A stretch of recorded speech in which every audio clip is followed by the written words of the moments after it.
Ô, Lucas, vem cá. Que Olha lá. foi? O Celcinho porteiro, gatinho demais. Hein? O que você tá falando? Ô, vou na balada gay hoje, Gustavo? Que balada gay, Lucas, você é hétero? Sou, mas você falou comigo que vai um monte de moça que é bissexual, a minha ideia é o quê? Eu vou lá, beijo as meninas, falo que sou seu namorado e fujo dos caras. Bora, só. Olha, às vezes eu fico pensando, Lucas, qual que é o seu limite, cara? Homens.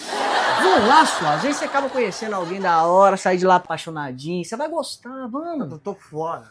Olha, isso é muito absurdo. Além do mais, você é machista, Não. entendeu? Machista não, porque eu gosto de fêmea, logo sou feminista. Agora, você sim gosta de macho, então o que você é? Machista. Poucas vezes na minha vida eu ouvi tanta merda num curto espaço de tempo. Eu tô fora, arruma outra gay pra ir contigo. Ô, Celcinho, tentei, tá? Chamei o Gustavo pra ir na balada gay, mas não quem não. Tentei, foi mal. Por que você não me falou que você ia chamar o Celso? Eu nem sabia que você conhece o Celcinho.